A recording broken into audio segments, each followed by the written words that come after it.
This is like we both come from the affiliate world, and we're probably all too familiar with gaming the systems. And it seems like the value of any platform lies in the reality of the content. Hello there, and welcome back to the Amazing Marketing Show, where we talk about all things marketing. And today, one of the most exciting things that marketing is a part of: alcohol. I'm Dmitri Smirnov. Here's Chris Gray, my co-host. Chris, what's going on? Dmitri, what up, man? Uh, Long time no talk. We took a couple weeks off here for a move that I was a part of. I don't know how else to put it that way because I was really just a part of it. I didn't really drive all of it. It's kind of a big team effort, but that happened. I think for y'all listening, he's not doing himself enough. He's not giving himself enough credit. The smooth move, like moving, right? Smooth move is probably an oxymoron. This is a very stressful thing for most people. And Dimitri has, he optimized it. And there couldn't, from an observer standpoint, there couldn't be any cooler way to move. I mean, the cat went to Mexico while stuff was being moved. He was on vacation while things were being shipped and unpacked at his house. And so, if anybody can optimize moving, it was you, sir. Okay, well, let me.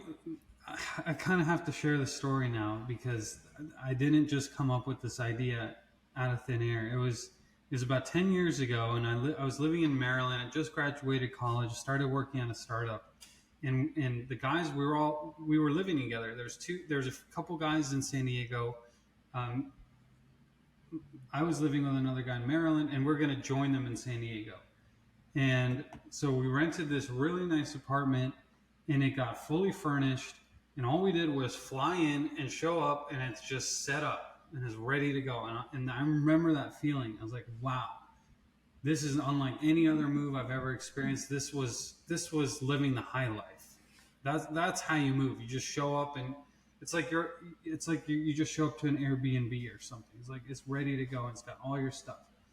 Um, and so I wanted to recreate it. And really, it's actually not as hard as you might think. And of course, there's going to be problems, but it's very doable to outsource the tough work, like quite frankly. And why not go to vacation while your stuff's in transit? It takes days to get there. And what are we going to do otherwise? You're either going to pay for an Airbnb, which is super expensive, anywhere in the country, basically, or go to for the same price, go to Mexico.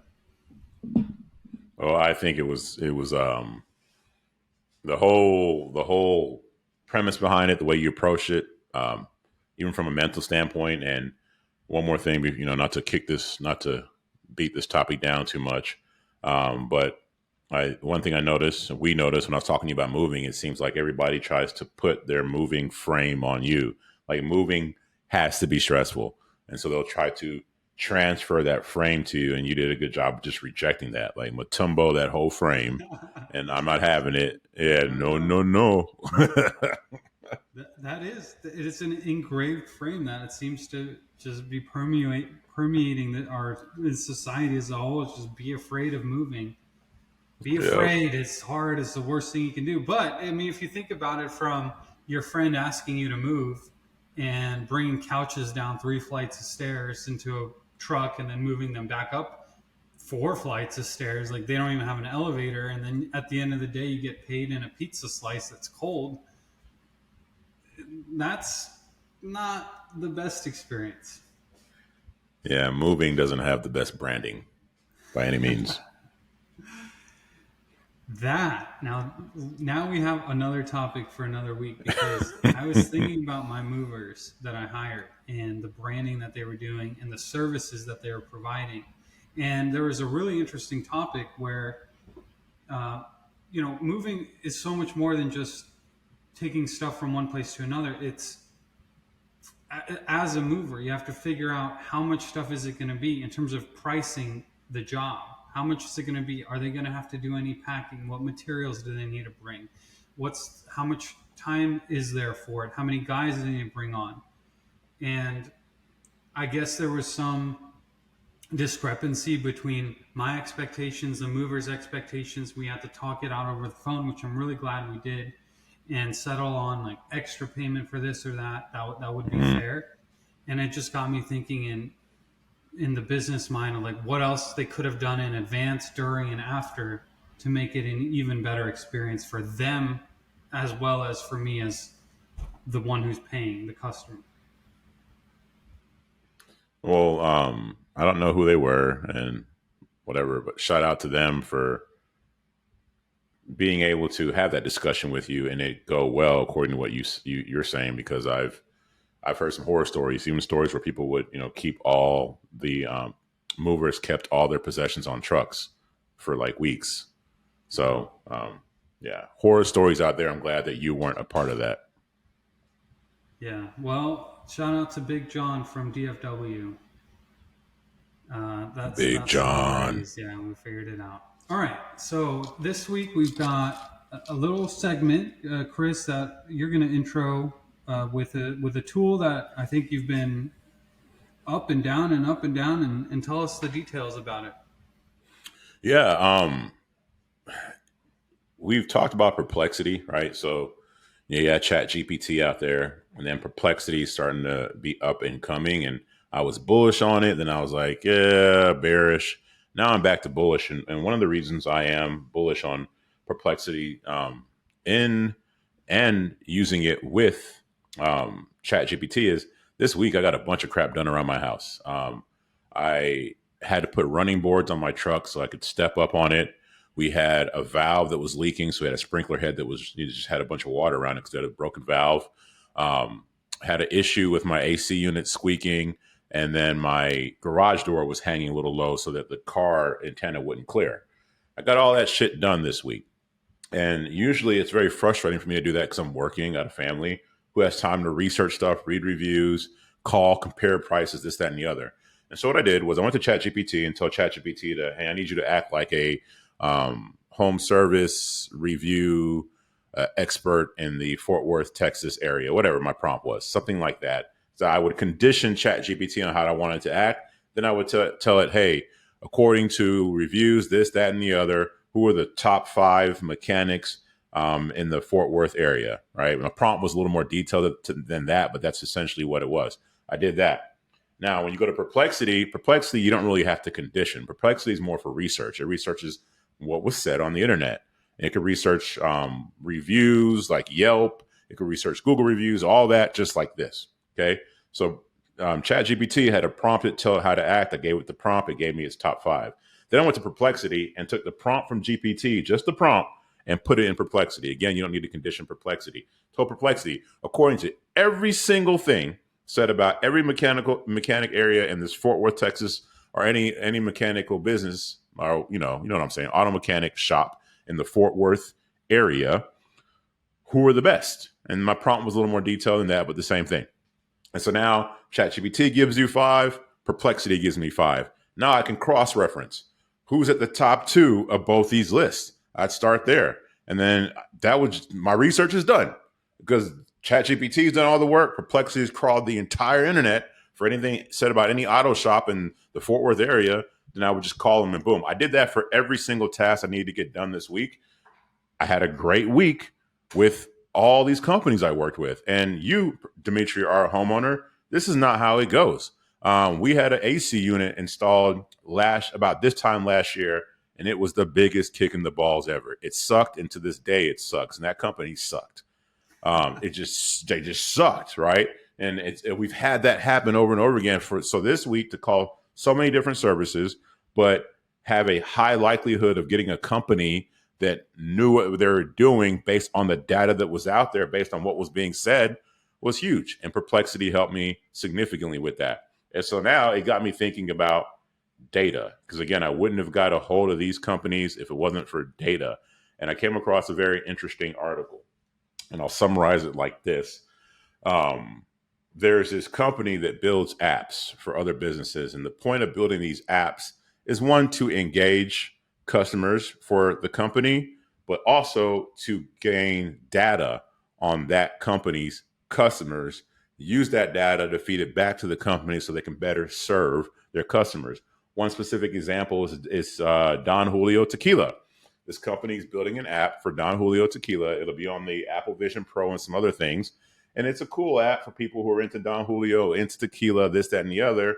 And you can use it, but it's not there for your entertainment as much as it is to gather data on you, just like social media. You know, you look at it for entertainment, but that's just somebody else gathering a bunch of data on you.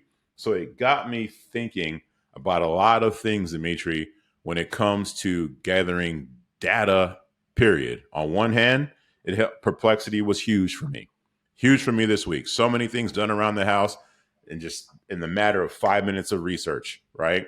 There's also, I also have that conflict of I don't like Facebook and TikTok and that, this, that, and the other taking information on me and selling it or using it to monetize me, even though I'm a marketer.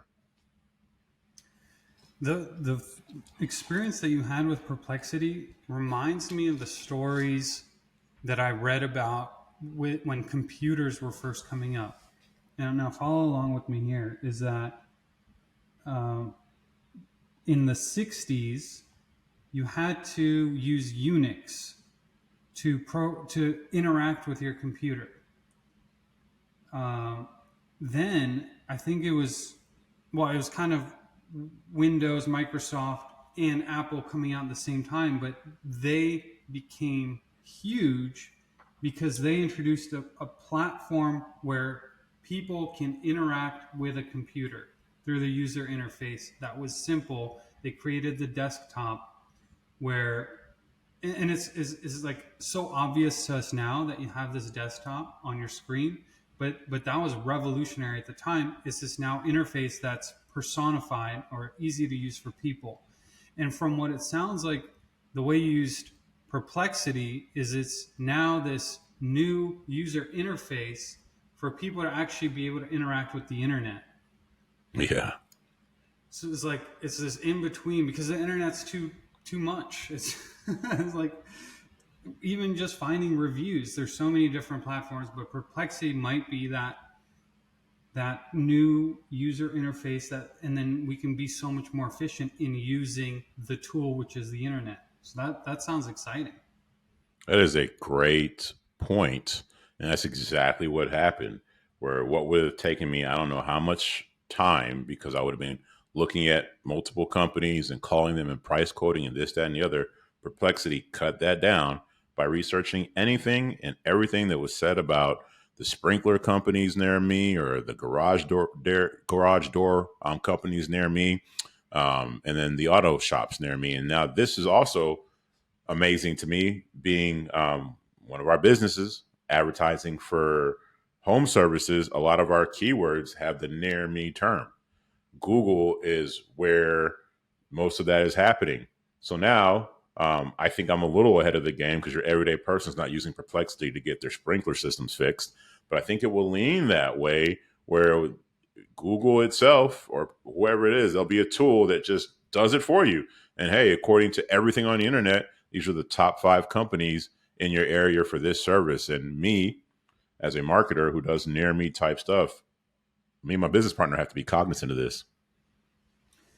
And maybe Google will then ask you for a review of Google's service. Did this actually work out for you? You can say yes or no, and it'll keep optimizing itself that way. So Yes. that's pretty exciting in terms of efficiency and getting stuff done, especially as homeowners. And like you mentioned, most companies, and this doesn't just apply to home businesses, but most companies, this applies to agencies as well. And you talk to a new client, they're like, well, every agency sucks. Every agency I've ever worked with sucks.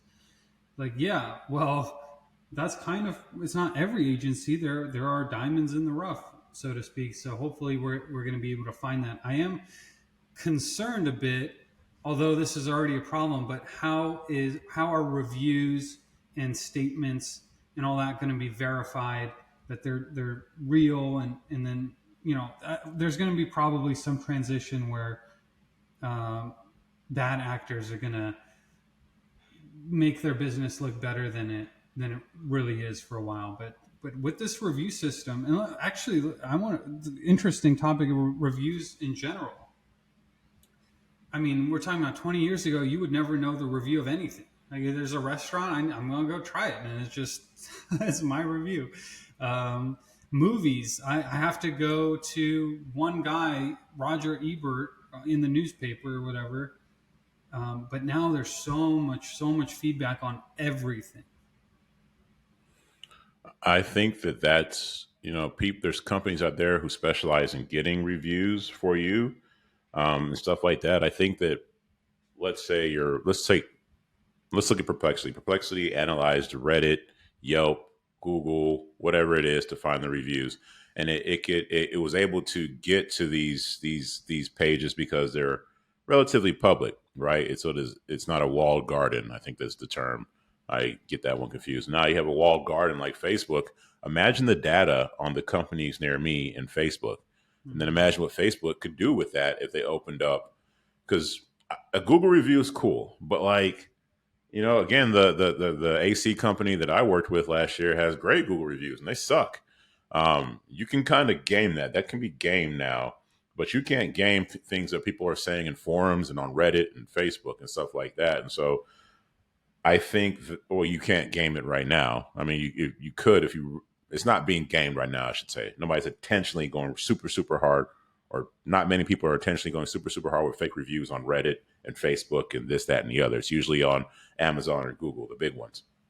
I think as time goes on, if there could be more weight put towards those organic conversational reviews, that would serve people the best as opposed to just some general review that's solicited from the company.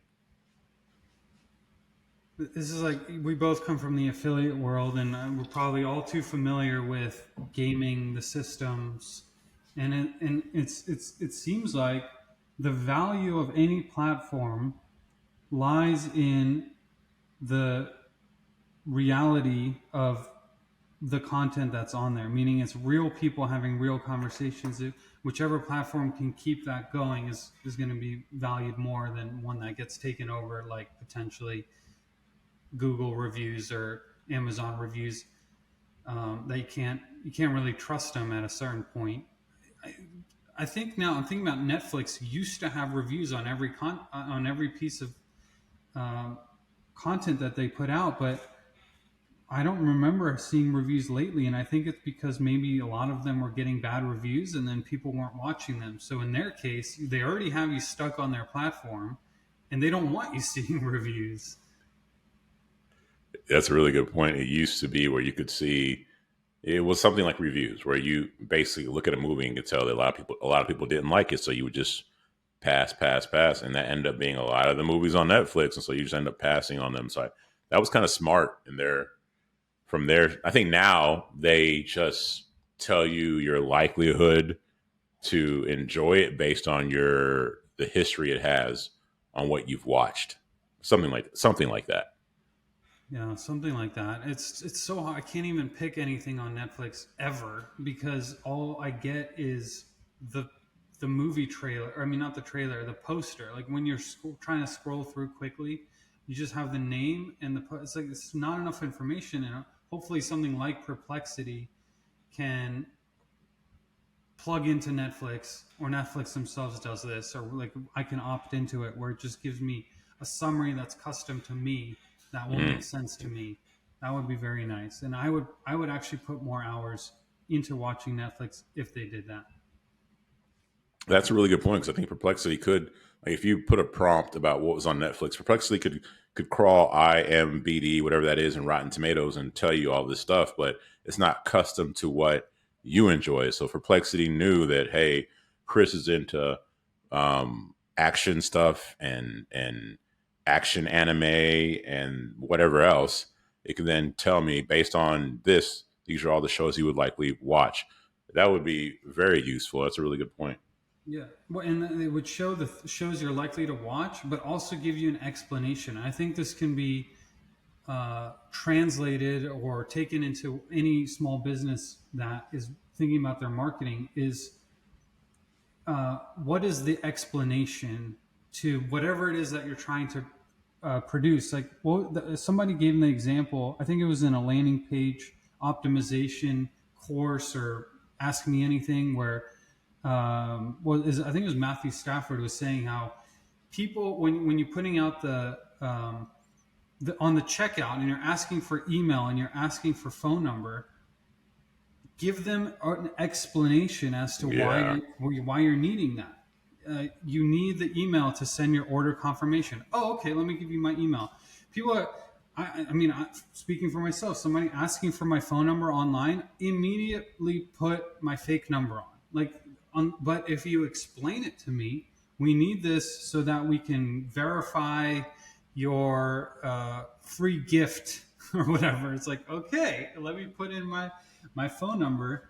And if Netflix didn't just show, you might also like this, but you might also like this because you liked this series Right. that has to do with this topic and it had this type of storyline. I'm like, okay. And plus, that changes my mindset of coming in to watch it.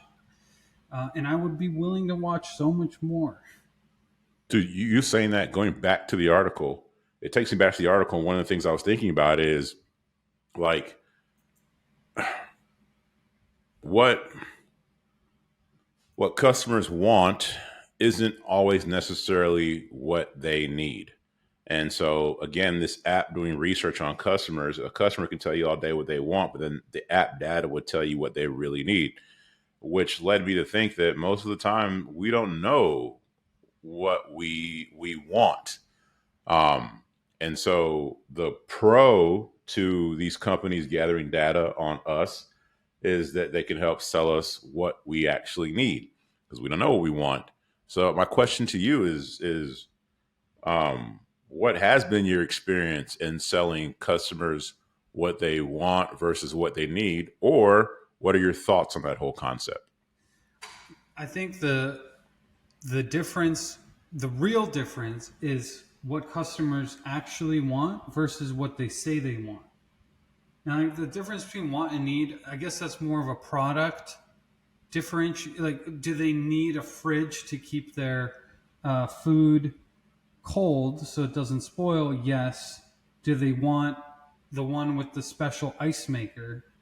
So it's like, so in that case, it's just how do you, it may be like regular item versus luxury item. But I think the biggest one, going back to, is what you want versus what you say you want. And you may not always honestly, even to yourself, you're not going to be honest with what you actually truly want. For example, you could say, I want to have I am saying, Chris, I want a sparkling water today.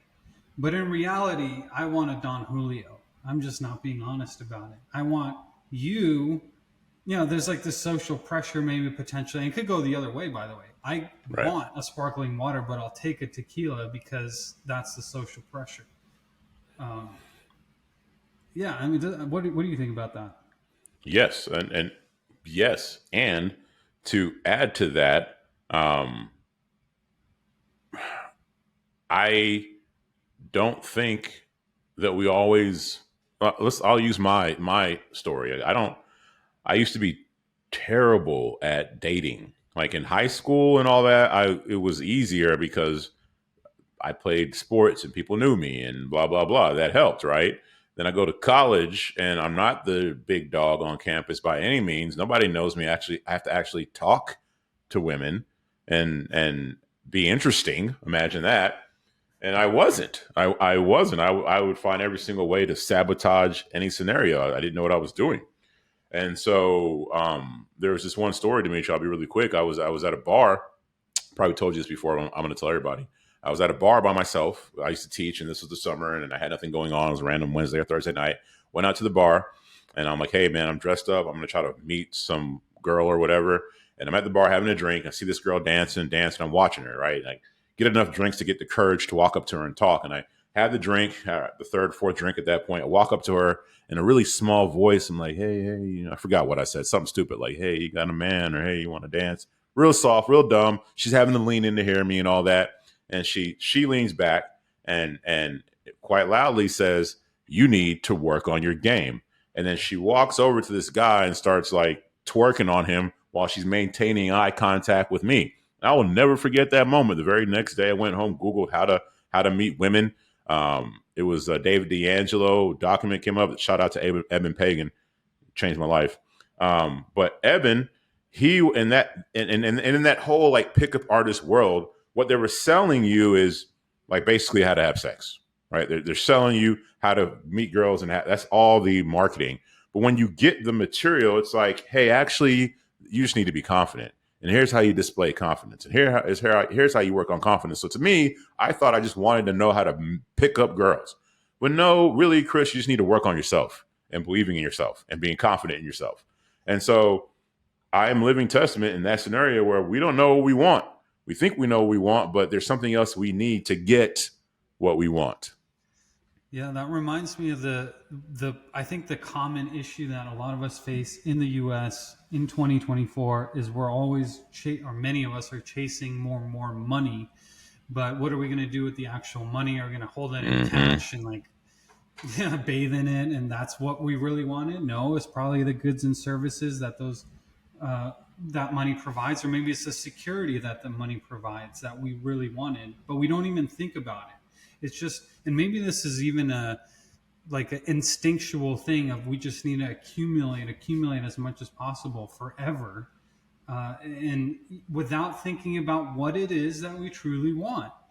And we don't think about it. So it's up to these brands now and us as the marketers to think about it. And the copywriters from the 80s and 70s, like the real OGs of the business, all their books are all about this: is put yourself in the shoes of the customer, and then actually think about what it is that you want, and then sell to them that way, because it's deep down in there somewhere. For you, deep down, it was you needed the more confidence, and it was going to change your life in not just meeting girls to hook up with, but in your other relationships, your business relationships, Yes. with yourself, with everybody. So that's what you truly wanted, and but you didn't know how to articulate it. A lot of times you'll hear somebody speak, and you'll say yes, yes, everything yes to what they're saying. It's like you're reading my mind, but what they're doing isn't reading your mind. They're actually putting words to those desires that are floating around unorganized in your mind. Uh, so that's what they're doing. I'm curious what Don Julio now is planning on doing, because like, they're actually one of my favorite brands of tequila. If I'm going to drink tequila, I like Don Julio. So I'm curious where they're going with this. Yeah, you me both. I have being a Texas boy here, you drink a lot of whiskey, and I found out that whiskey and me don't agree. But a good Blanco tequila, I can drink four of those and be okay the next day. I don't really drink them, but I am interested in what they're going to do with it, and also continue this thing. This something else I got from this article, or just, and it goes along with what we just said, was, man, I'm to the point where I don't think we really know what we want most of the times. And shout out to Ryan Levesque, because I think he's the one who originally said this. Ryan Levesque is in Front Row Dads too, a real cool guy. I like him a lot. But he has a book called Ask, and Ask, that there's 2 points that I took from it, was that people don't, we don't know what we want, right? That's not the point. But the 2 points are, we know what we didn't like, and we know what caused us pain. So I think for Don Julio, I don't know how you do this in the tequila world, whatever, but people don't know what they want. And if you're getting data on them, great. But if you talk to people, they'll tell you what they did not like, and they will tell you their pain points. And so I've kept that. Anytime I structure any type of quiz or funnel that's asking questions, it's not about what they want. It's, I need to figure out what you don't like and what caused you pain, and then build stuff around that. Wow, that's a really good idea. I'm wondering, for any local business, probably they could do the same thing. Instead of polling their customers or asking the customers for reviews, typically looking for the best thing about them, ask them what they didn't like. That makes so much sense. And then you can actually fix that. And you'll learn so much, because people will quickly tell you what went wrong or what frustrated them. They can quickly recall that. Yes. That is a good point. I'm thinking about, and you as a writer probably can relate to this, is that any draft that you review that somebody else wrote, it's typically, oh, I don't like this or that or this. This is where I need to change it. You're skipping past the things that you actually do like because it's the negative things that draw your attention. Yes. Yeah. And then and me as a writer, that's what helps me. Even in these podcasts, I didn't come to you. And when we talked about these podcasts, Dimitri, I don't come to you saying, hey, what do you like about what I'm doing on there? I might say, hey, Dimitri, where can I get better? I think we're just geared towards that period of what we don't like, what causes pain, what could be better. That stuff just stands out to us uh, a bit more easily. Yeah, and we as humans typically don't want to hear other people being critical of ourselves. So we don't want to hear what we are doing, what others don't like about us. But and we also don't know what we want. And so these brands, any brand from Apple to Don Julio to your local business, has an opportunity to influence your customers into being interested in what you have to sell, but then also tapping into their deep desires to then ultimately close the sale. In this case, looks like what they're actually partnering with Apple Vision Pro to watch whatever the customers are doing, how they're behaving to tap into those deep desires. I'm okay. Look, aside from the crazy, creepy Big Brother, all that AI stuff, this sounds pretty cool. It actually sounds really cool because we're gonna get served better ads, personalized ads, and brands like Don Julio are going to be even more exciting to us potentially. It'll be even more fun to have that drinking experience because I bet you, I don't know if you've ever done this, I'd be curious to maybe do this with you one day, but 99%, unless you're a sommelier of some kind, you pour some other type of tequila in a Don Julio bottle, you're probably not going to tell the difference. But there's a difference in your experience drinking top shelf Don Julio versus plastic bottle tequila. Absolutely. I used to, back in the day when I was younger, remember Grey Goose vodka, and they'd have these huge bottles. I bought it once, like a big, huge Grey Goose, it's basically marketing because the bottle was huge.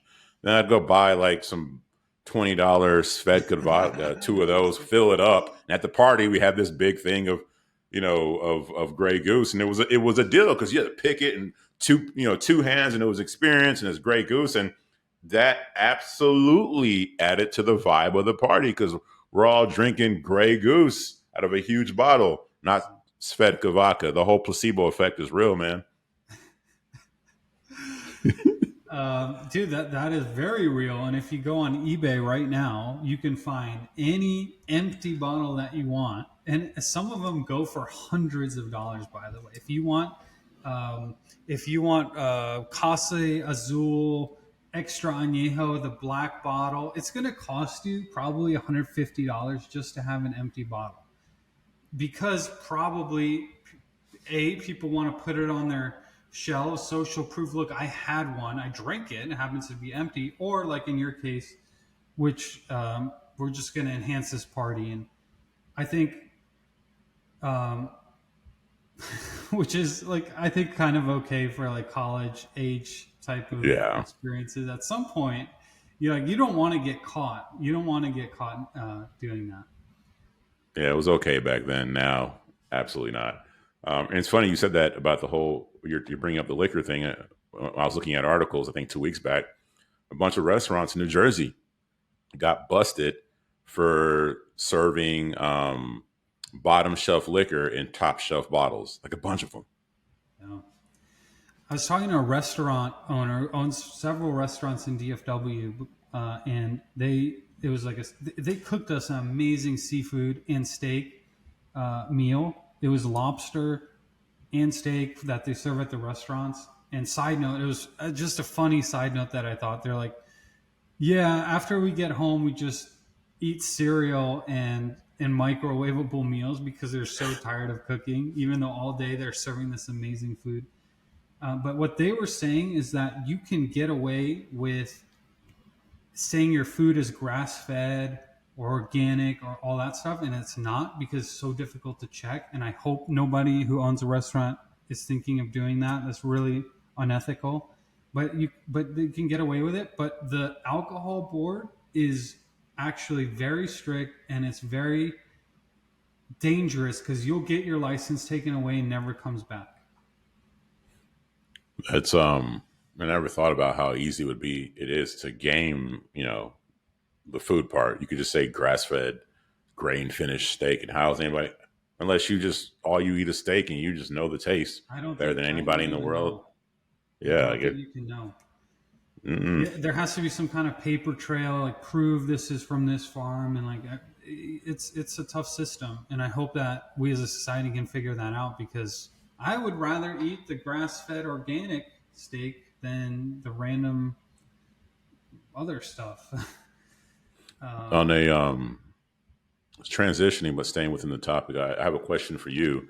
What Dimitri has a marketing agency, Big Life Marketing. Highly recommend it. Not just 'cause I work with them because you want, it's just highly recommend it.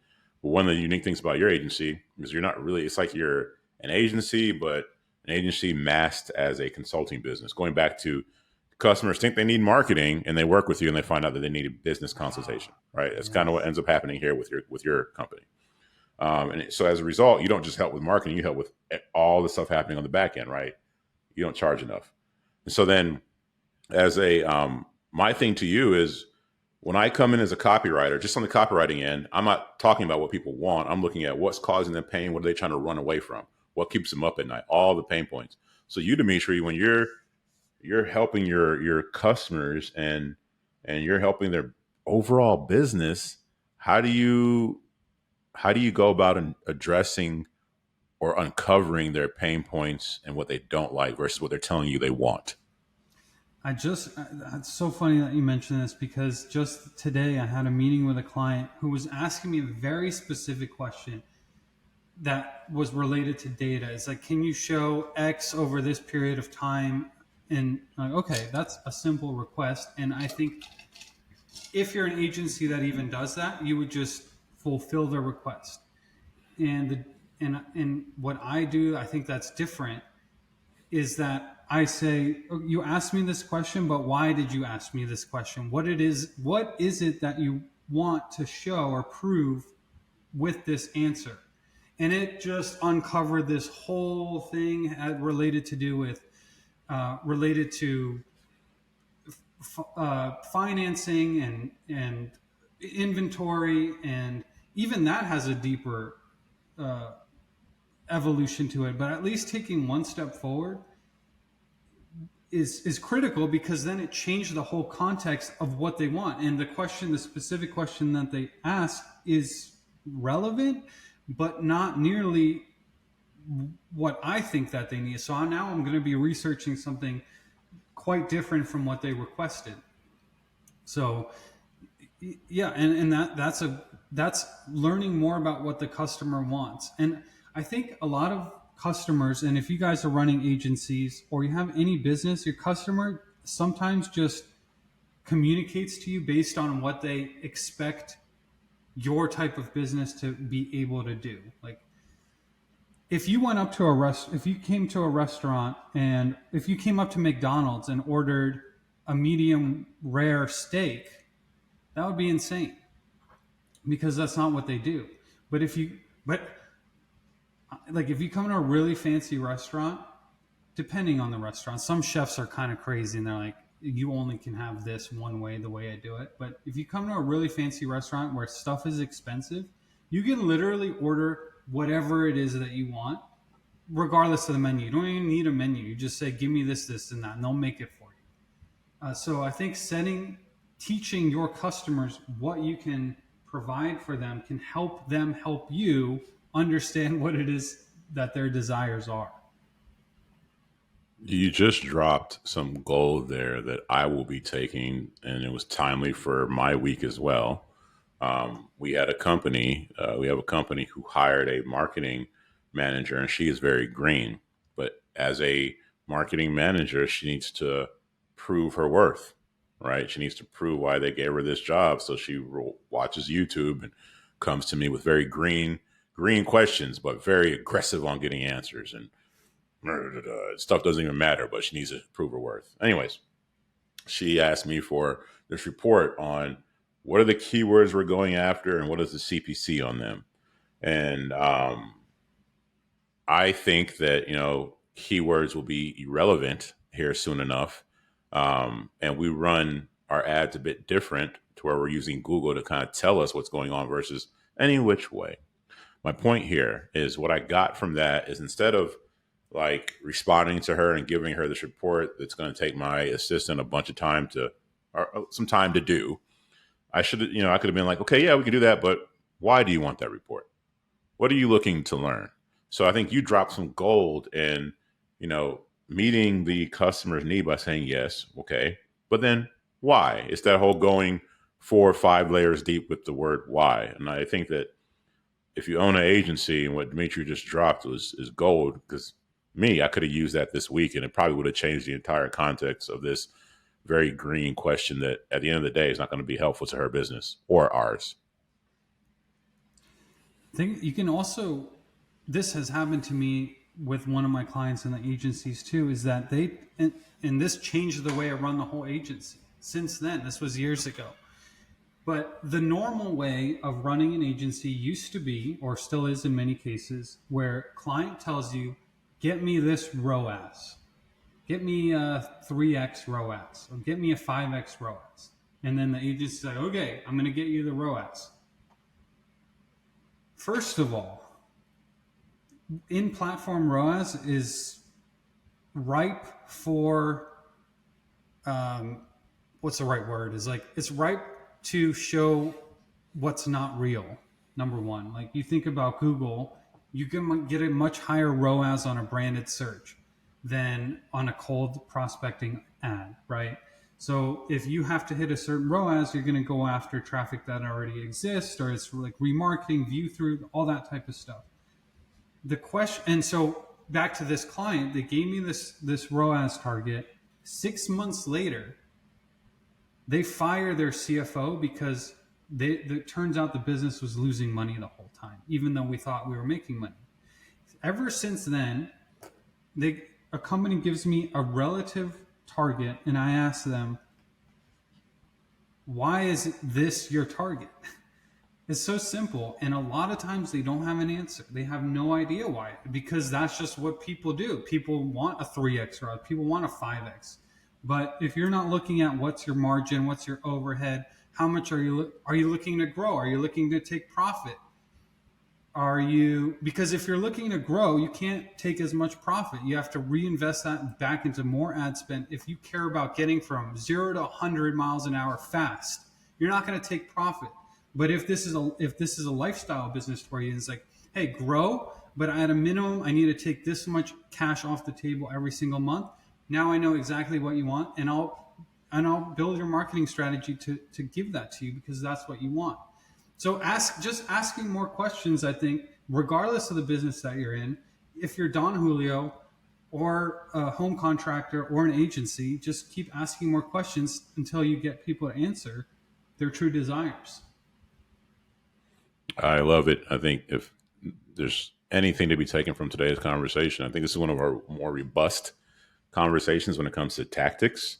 Um, and the one that's sticking with me is that one right there. Because again, like it changed the whole dynamic of the conversation you were having with your client.